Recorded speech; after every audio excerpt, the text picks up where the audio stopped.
Ne te sacrifie pas, ma soeur, pour ton petit ami au-delà de la limite raisonnable. Ne te sacrifie pas. Hello, hello, mes BF, j'espère que vous allez tous bien. Moi, je vais très bien par la grâce de Dieu. Si toi, c'est la première fois que tu tombes sur ma chaîne, sache que je suis Flore Bras, la responsable des établissements BF. Un grand merci aux nouveaux abonnés. Un grand merci à ceux et celles qui me suivent depuis le début de cette chaîne. Merci et je vous invite à partager les vidéos afin que je puisse me faire connaître. Alors aujourd'hui, je veux parler de la folie de l'amour. Oui, ma vidéo va s'adresser aujourd'hui aux femmes qui vivent en couple, avec leur petite amie, avec leur conjoint, avec leurs copains, sans être mariés. Alors, je disais en début de vidéo, ne te sacrifie pas. Ne te sacrifie pas pour ton copain. Ne te sacrifie pas pour ton petit ami. Ne te sacrifie pas pour ton conjoint au-delà de la limite raisonnable. Vous savez, lorsque nous sommes amoureuses, on a tendance à s'emballer.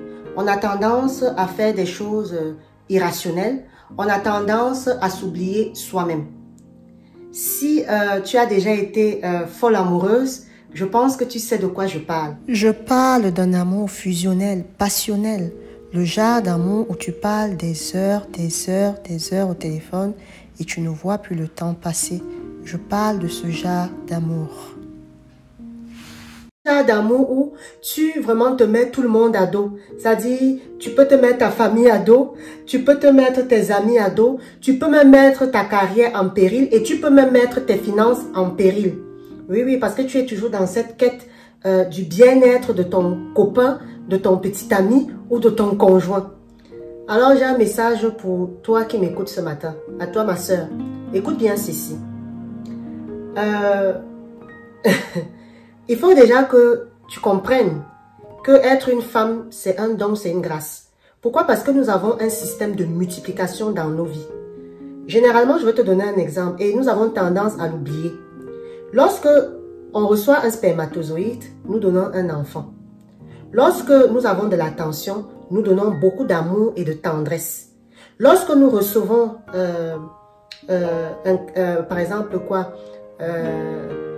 une maison, nous allons fonder un foyer. Alors, nous sommes faites, en fait, il faut déjà que nous prenions conscience de ça. Il faut que toi qui me regardes, tu prennes conscience de ça. Nous sommes faites pour multiplier. Nous sommes faites pour rendre ce qui était laid joli.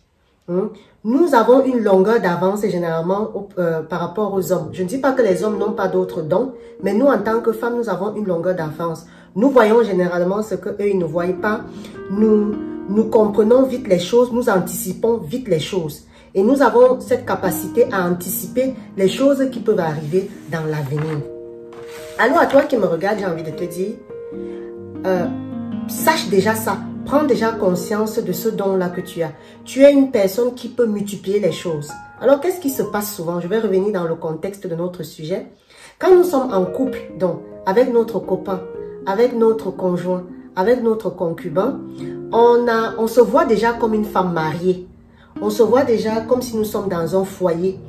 On ne se considère pas comme une petite amie. On se considère déjà comme comment dirais-je, la femme de la personne avec qui nous vivons. Alors, qu'est-ce qui se passe? On commence à faire les choses qu'on ne devrait pas faire. On commence à faire des choses comme une femme mariée. On commence à faire des choses, comme je disais au début, de manière irrationnelle. Écoute-moi très bien ce que je vais te dire. Tout ce que tu entreprends dans ce sens, ça peut très bien marcher. Au final, ça peut bien se passer entre vous. Mais avec le recul, c'est généralement très exceptionnel. C'est très exceptionnel dans ce cadre-là. Parce que dans l'autre sens où ça ne marche pas, tu risques de te retrouver, comment dirais-je, tu risques de te retrouver seul. Tu risques de te retrouver trahi. Parce que sache que les hommes n'ont pas cette même capacité à voir comme nous. Je veux dire, pendant que toi, tu te considérais comme une femme mariée, je ne pense pas que lui, de l'autre côté, il avait cette même façon de faire. Alors, le risque ici, c'est qu'il ne te voit pas de la même façon. Je vais te dire quelque chose. Il t'a peut-être dit lors de votre relation ou lorsque vous habitiez ensemble qu'il t'aimait. je dis aussi, ça a été sincère.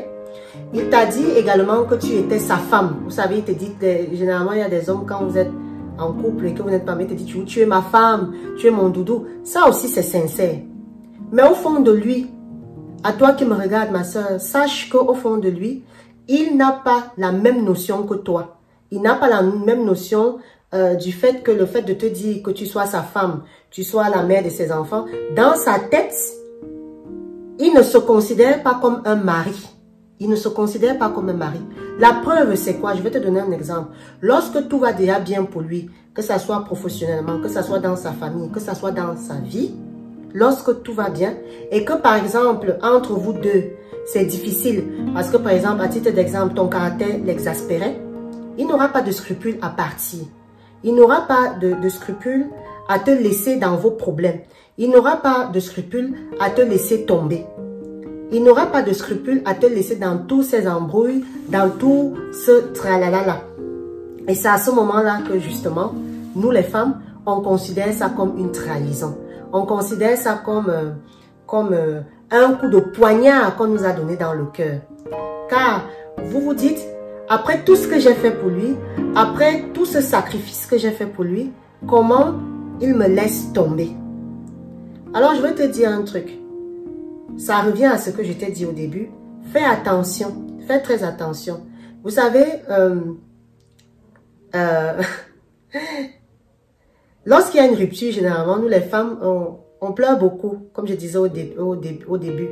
Et ce qui fait mal, ce n'est même pas le fait que la rupture soit terminée. Généralement, ce qui fait mal, c'est le fait que lorsqu'il part, il vous dit, mais toi et moi, nous n'étions pas mariés. Et généralement, pour beaucoup d'entre celles qui m'écoutent, si vous êtes sincères, pour ceux qui ont connu ça, c'est ça qui fait généralement mal. Cette phrase où on vous fait comprendre que vous n'étiez pas mariés. Mais la personne qui est partie à tort ou à raison, il ne se considérait pas comme un mari. Comme je disais au début, il ne se considérait pas comme un mari. Parce que s'il se considérait comme un mari, il n'allait pas vous laisser dans ces embrouilles. Il n'allait pas vous laisser dans cette merde, entre guillemets, excusez-moi pour le terme. Il allait plutôt chercher à arranger la solution. Alors, il faut que vous compreniez que dans ce moment-là, il se considérait plutôt comme un petit ami. Il se considérait comme un copain. Pendant que toi, tu te considérais comme une femme mariée. Parce qu'un mari, il trouve des solutions. Un copain, il ne s'embête pas, il continue à sa vie. Encore ici, je n'indexe personne. Mais vois-tu, lorsque vous étiez ensemble, il t'a dit « je t'aime ». Il était sincère. Ça, je suis persuadée qu'il était sincère. Mais sache également que lorsqu'il te dit qu'il s'en va, il est également sincère. Alors, j'ai envie de te dire à toi qui me regarde, on ne fonde pas sa relation uniquement, comment dirais-je, sur de l'amour pur, vous savez. On ne conduit pas sa relation amoureuse étant aveuglé seulement par l'amour. C'est le message vraiment que je voulais vous dire. L'amour peut vous rendre aveugle, mais sachez que la maîtrise de soi et la sagesse peut vous donner la vue.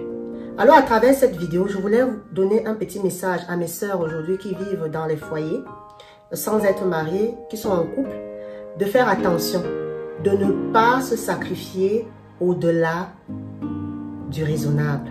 Restez à votre statut de copine, petite amie, et ne vous comportez pas comme une femme mariée. Voilà, ne vous comportez pas comme une femme mariée, car ça peut marcher comme ça ne peut pas marcher. Vous avez le risque ici de vous réveiller un matin en pleurant, en ayant des regrets, en considérant l'autre comme un méchant, alors que vous n'aviez pas la même vision de votre couple. Voilà ce que je voulais partager avec vous. Je suis Flore Bras, la responsable des établissements BF. Portez-vous bien et sachez que la vie est amour.